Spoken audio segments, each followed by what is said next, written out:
नमस्कार, NDTV India में आप सभी का बहुत स्वागत है। आपके साथ मैं हूं दीपिका और अब चलिए बड़ी खबर के साथ बुलेटिन की शुरुआत करते हैं। रूस के कजान से आ रही, जहां पे ड्रोन से हमला किया गया है। तेज रफ्तार ड्रोन रिहायशी इमारत से ये टकराया है। बहुमंजिला रिहायशी इमारत पर यह हमला किया गया है।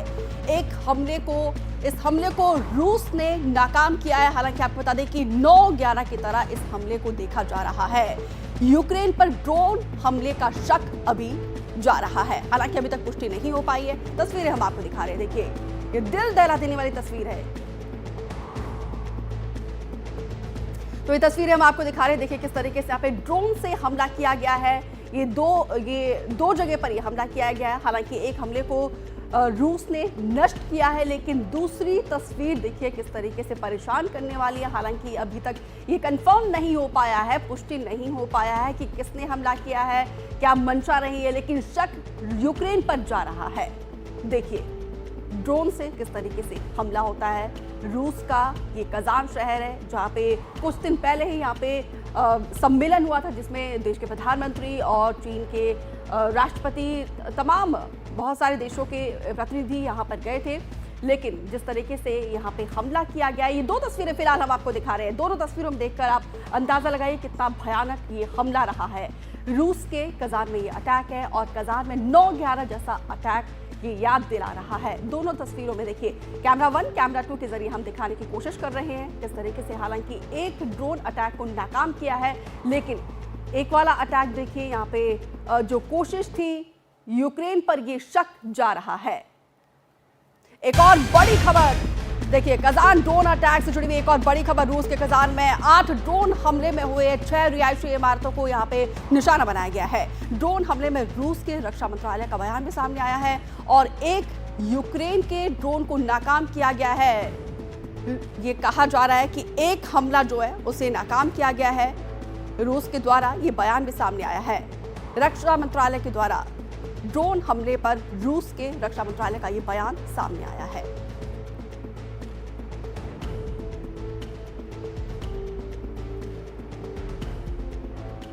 और ज्यादा जानकारी के साथ हमारी सहयोगी कादम्बिनी शर्मा और साथ ही मेजर जनरल रिटायर्ड अश्विनी भी हमारे साथ जुड़े हुए हैं। सर, मेजर सर, आपका जुड़ने के लिए बहुत बहुत धन्यवाद। कादम्बिनी जी, ये बताइए जरा, जिस तरीके से ये हमला किया गया है 9/11 की याद दिला रहा है, क्या अभी तक पता चल पाया कि किसने इस हमले को अंजाम दिया, क्योंकि शक यूक्रेन पर जा रहा है? देखिए, रूस का जो रक्षा मंत्रालय है वो कह रहा है कि यूक्रेन के एक ड्रोन को नाकाम किया गया है। इसका सीधा मतलब ये है कि रूस ये मान रहा है कि ये हमला जो है वो यूक्रेन ने किया है। उनके पास इस बात की जानकारी है कि ये हमला जो है वो यूक्रेन की तरफ से किया गया है। अभी जो ताज़ा खबर आई है उसके मुताबिक 8 ड्रोन थे और निशाना बनाया गया था रिहायशी इमारतों को, जो बहुमंजिला इमारतें हैं। 3 इलाके हैं, 3 डिस्ट्रिक्ट हैं, सोवेत्स्की, किर्वोस्की और प्रिवोजेस्की, जहाँ के मेयर का दफ्तर जो है वो बता रहा है कि इन 3 इलाकों में जो मकान है, जो रिहायशी इमारतें हैं, उन पर हमला हुआ है, ड्रोन हमला हुआ है और यहाँ पर 2 जो ड्रोन हैं उनको नाकाम किया गया है, ऐसी भी खबर आई है। और वहाँ पर ये बताया जा रहा है कि इन तीनों इलाकों में जो एसेंशियल, जो बेसिक सर्विसेज हैं वो काम कर रही हैं। वहाँ पर जाँच की टीम मौके पर है, वहाँ पर जो रेस्क्यू टीम है वो मौके पर है, लेकिन इस बात की अभी तक कोई जानकारी नहीं दी गई है कि जिन बिल्डिंगों पर हमला हुआ, कुछ की तस्वीरें जहाँ हम साफ देख रहे हैं कि आग लग गई है वहाँ पर, ये नहीं बताया गया है कि वहाँ पर किस तरह का नुकसान हुआ है, क्या कोई घायल हुआ है, क्या किसी की मौत हुई है, तो ये अभी तक साफ नहीं है। इन्वेस्टिगेशन जारी है, ये खबर ज़रूर आ रही है, लेकिन निश्चित तौर पर एक ये बड़ा हमला है। संदेश देने की ये कोशिश की गई है कि रूस के बहुत अंदर तक घुसकर भी यूक्रेन मार कर सकता है। ये अपने आप में बहुत बड़ी बात है। आपको याद होगा अभी अक्टूबर में वहाँ पर प्रधानमंत्री मोदी गए थे ब्रिक्स की बैठक में।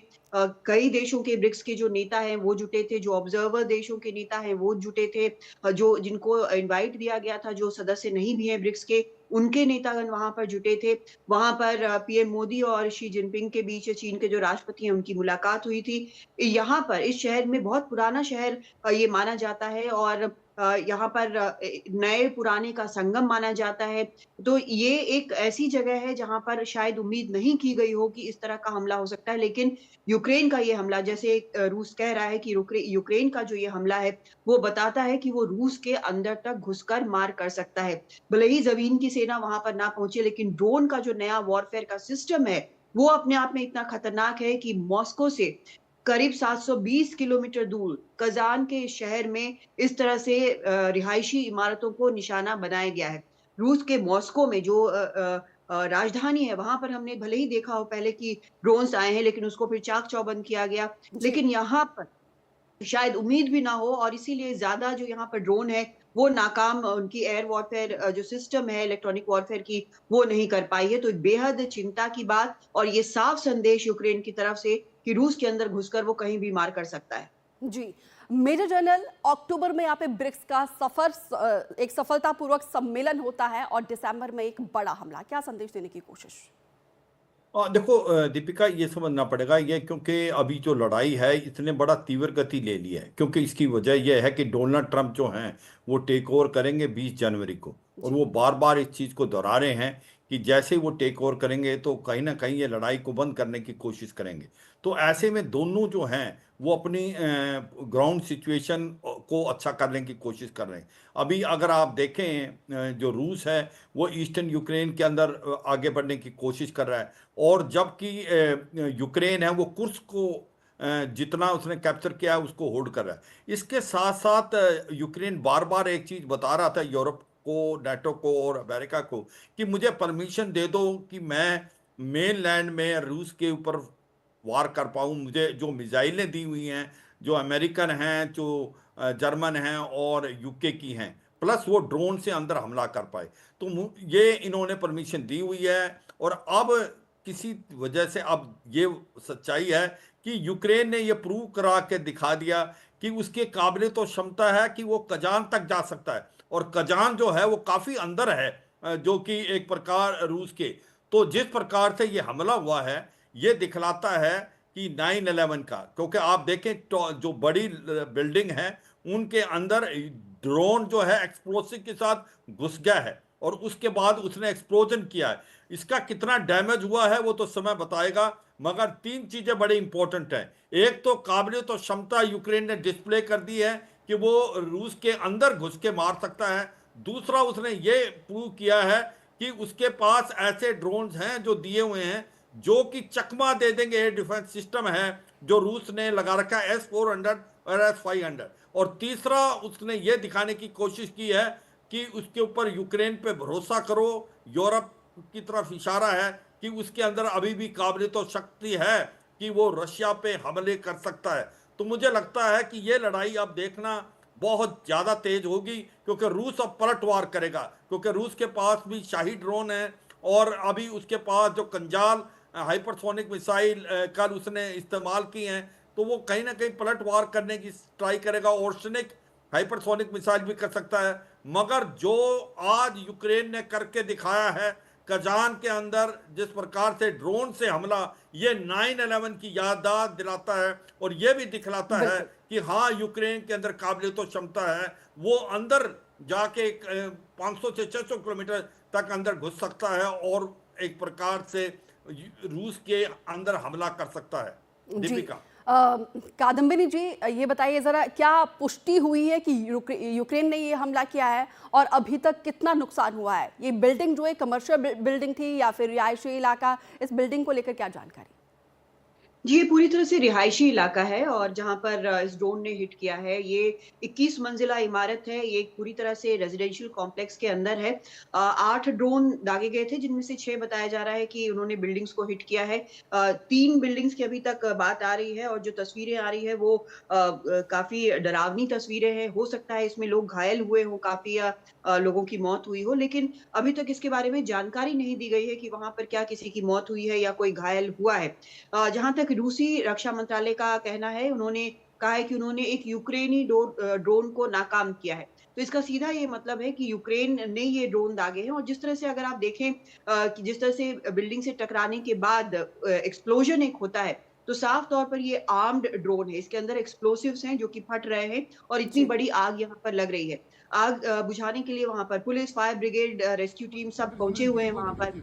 लेकिन ये जानकारी नहीं दी जा रही कि इससे नुकसान कितना हुआ है। आम तौर पर हमने देखा है कि जो सैन्य नुकसान होता है, रूस उसकी संख्या बहुत ज़्यादा नहीं बताता है और ये आमतौर पर युद्धों में होता है, साइकोलॉजिकल एज लेने के लिए भी ये बात की जाती है। लेकिन रेज़िडेंशियल इलाके में ये हमला हुआ है। कीव में लगातार हमने देखा है कि किसी भी जगह पर हमला हो जाता है, चाहे वो रेज़िडेंशियल इलाका हो या फिर स्कूल भी हमने देखे हैं, चाहे रेलवे स्टेशन पर हमने देखा है कि यूक्रेन में हमले होते रहे। लेकिन यहाँ पर रूस में जब एक रेज़िडेंशियल इलाके में बिल्डिंग्स को ड्रोन के ज़रिए निशाना बनाया जाता है, तो जैसे यहाँ पर हमारे मेहमान कह रहे हैं, वो सही कह रहे हैं कि उनके पास इस क्षमता के यूक्रेन के पास इस क्षमता के ड्रोन हैं कि करीब 1000 किलोमीटर लंबा सफ़र तय करके वो रूस के इतने अंदर कज़ान पहुँच रहे हैं और बिल्डिंग्स पर हमला साधने में वो कामयाब भी हो रहे हैं। तो अपने आप में ये काफ़ी बड़ी बात है और ये जो युद्ध चल रहा है उसका पारा और बढ़ाएगा। बिल्कुल। मेजर जनरल ट्रंप ने चुनाव जीतने से पहले कहा था कि दोनों देशों के बीच वो युद्ध रुकवाने की कोशिश करेंगे, लेकिन अब तो तस्वीर बिल्कुल अलग दिखाई दे रही है। अब ये युद्ध किस ओर जाता हुआ आपको दिखाई दे रहा है? हाँ बिल्कुल, देखो दीपिका, ऐसा लग रहा था यूक्रेन बार बार एक कोशिश करने की कोशिश कर रहा था कि मुझे हथियार दो, मेरे अंदर काबिलियत और क्षमता है। और मुझे लगता है वो कॉन्फिडेंस ना नेटो में था और ना अमेरिका में था, और कहीं ना कहीं ऐसा लग रहा था कि ये एक फ्रोजन वार है और धीरे धीरे यूक्रेन और लूज करेगा, क्योंकि ईस्ट यूक्रेन में जो रूस बढ़ता जा रहा था और वो कुर्स्क का जो इलाका 1200 किलोमीटर था वो भी कहीं ना कहीं उसके हाथों से जा रहा था। तो ऐसा लगता था कि डोनाल्ड ट्रंप जैसे 20 जनवरी को आएंगे और वो कहीं ना कहीं सीज फायर की बात करेंगे, क्यों यूक्रेन को जो हेल्प दी जा रही थी उसमें कमी करेंगे। मगर जिस प्रकार से अब यूक्रेन एग्रेसिव हो रहा है, डिस्प्ले करके दिखा रहा है कि उसके अंदर काबिलियत और क्षमता है। देखो कजान जो है करीब करीब 1400 किलोमीटर अंदर है रूस के यूक्रेन की बाउंड्री से। तो इसका मतलब ये दर्शाता है कि यूक्रेन ने क्या डिस्प्ले किया। एक तो उसने अपनी काबिलियत दिखाई कि 8 में से 6 ड्रोन अपने टारगेट को हिट करते हैं। दूसरी बात, करीब करीब 1200 से 1400 किलोमीटर अंदर जा सकता है। तीसरी बात यह है कि उसने एयर डिफेंस सिस्टम जो है स्पेशली रूस का S-400 और S-5 जो बहुत ही पुख्ता है उसको भी मात कर दिया है। और चौथा, उसने ये दिखाने की कोशिश की है नाटो और अमेरिका को कि उसके ऊपर भरोसा रखें, वो अभी भी उसके पास क्षमता काबिलियत है, वो रूस पे हमले कर सकता है। तो मुझे लगता है कि एक बात तो सच्चाई है कि ये डिस्प्ले करना ये दिखलाता है कि कहीं ना कहीं यूक्रेन के अंदर इतनी इतनी कैपेबिलिटी है कि यूक्रेन भी पलटवार कर सकता है। और रूस के अंदर जब पलटवार हो रहा है तो मुझे लगता है उससे 3 बातें होंगी। एक तो कहीं ना कहीं अभी तक ये लड़ाई जो थी ये यूक्रेन की जमीन पे ज्यादा लड़ी जा रही थी, चाहे वो डोनबास का एरिया, जापोरोजिया, खारासोन। मगर अब ये लड़ाई है रूस के अंदर भी चली गई है। दूसरा, इससे क्या होगा, रूस में जब कैजुअलिटी होंगी तो फिर लोग जो है सड़कों पे आएंगे, वो भी पुतिन के ऊपर प्रेशर डालेंगे, क्योंकि अभी तक रूस के अंदर इस लड़ाई का कोई इंपैक्ट नहीं हो रहा था। उनको लग रहा था कि यूक्रेन में ये लड़ाई चल रही है। तो मुझे लगता है कि वो भी डिफेंसिव हो जाएगा, रूस भी डिफेंसिव हो जाएगा और रूस जो है अब पलटवार तो करेगा। अब ये लड़ाई की तीव्र गति है वो बढ़ेगी और मुझे लगता है कि बिफोर 20 जनवरी इसके अंदर जो इंटेंसिटी है बहुत बढ़ेगी और दोनों तरफ से, चाहे वो अभी यूक्रेन की तरफ से पलटवार रूस की तरफ से होगा। और मुझे लगता है कि जो बाइडेन जाने से पहले इसको और मदद देंगे और बाकी नेटो कंट्री भी। तो ये लड़ाई की इंटेंसिटी कहते हैं बहुत बढ़ेगी। It is called escalation before D escalate. It means कि 20 जनवरी में हो सकता है ये डी एस्केलेट हो, इससे पहले एस्केलेशन का जो पारा है बढ़ेगा। दोनों तरफ से आप देखेंगे लड़ाई जो है ड्रोन और मिसाइल, अभी पलटवार करेगा रूस, ऑर्सेनिक मिसाइल और कंजाल मिसाइल जो कि उसकी हाइपरसोनिक है, जो उसने डिस्प्ले किया है, और ड्रोन जो शाहिद है। और उसके बाद हो सकता है यूक्रेन भी पलटवार करे। मगर ये एक गेम चेंजर है, इसने जो करके दिखाया यूक्रेन ने, ये सबको आश्चर्यचकित कर दिया। किसी ने नहीं सोचा था कि यूक्रेन के अंदर इतनी काबिलियत और क्षमता है। 1400 से किलोमीटर के अंदर रूस के अंदर घुसना, 8 में से 6 जो उसके ड्रोन हैं अपने अपने टारगेट को हिट करना, एक्सप्लोसिव के साथ वो लैडन थे, और मुझे लगता है काफी नुकसान हुआ हुआ वो समय बताएगा, मगर ये सच्चाई है, ये लड़ाई ने एक नया रुख ले लिया है। कादम्बरी, इस हमले में किसी के हताहत होने की जानकारी अभी तक आई है? जी देखिए, अभी तक इस बारे में कोई भी जानकारी साझा नहीं की गई है रूस की तरफ से, और शायद इसमें थोड़ा वक़्त लगेगा।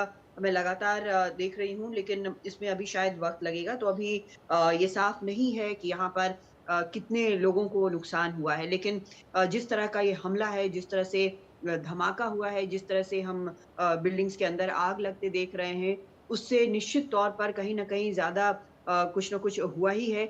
लेकिन अभी आधिकारिक तौर पर इंतज़ार करना होगा कि वहाँ पर जो शहर के मेयर हैं, या फिर जो रक्षा मंत्रालय है, या जो विदेश मंत्रालय है रूस का, वो इस पर क्या जानकारी देता है। निश्चित तौर पर ये एक बेहद गंभीर एस्केलेशन है, और अभी तक अगर आप रूस में देखें तो अभी हाल में मॉस्को में अगर आप देखें तो हालात बिल्कुल सामान्य लगते हैं, लेकिन अभी वहाँ पर जो एक स्कूटर बॉम्ब ब्लास्ट हुआ है, जो केमिकल और एक्सप्लोसिव्स के हेड थे, जो सैन्य अधिकारी थे, उनका असैसिनेशन हुआ है उसके बाद, और अब ये कज़ान में जिस तरह का ड्रोन अटैक हुआ है, वो अपने आप में ये बताता है कि यूक्रेन जो है वो यहाँ पर हर प्रकार से हमला करने में सक्षम है, और उसको पूरी मदद, चाहे वो यूरोप के उसके सहयोगी हों, या फिर अमेरिका में जो बाइडेन एडमिनिस्ट्रेशन है, वो पूरी तरह से सहयोग दे रहा है, और उसका इस्तेमाल यहाँ पर यूक्रेन जो है वो कर रहा है। अब इसका जवाब क्या होगा वो फिलहाल देखना बाकी है। हालाँकि कल भी हमने देखा था जी, कैसे ज़बरदस्त बैलिस्टिक मिसाइल्स जो हैं वो कीव के ऊपर बरसाए गए थे रूस की तरफ से। बिल्कुल। इसका रिटेलिएशन देखना होगा किस तरीके से होता है। फिलहाल मेजर जनरल हमारे साथ जुड़ने के लिए बहुत-बहुत धन्यवाद, और कादम्बरी, आपका भी हमारे साथ जुड़ने के लिए बहुत-बहुत शुक्रिया। तो देखिए, तस्वीरें हम आपको दिखा रहे हैं। कज़ान बेहद ऐतिहासिक शहर है। यहाँ पर ब्रिक्स का सफल सम्मेलन हुआ था, और ये संदेश देने की कोशिश रूस की तरफ से की गई थी कि जिस तरीके से चारों तरफ से हमले हो रहे हैं, इसके बावजूद कज़ान पूरी तरीके से सुरक्षित है। लेकिन यहाँ पे यूक्रेन ने युद्ध करके एक बार संदेश देने की कोशिश की है कि वो अभी तक पूरी तरीके से जवाब देने के लिए माकूल है। लेकिन देखना होगा कि अब रूस इस पूरे हमले का किस तरीके से रिटेलिएशन करता है।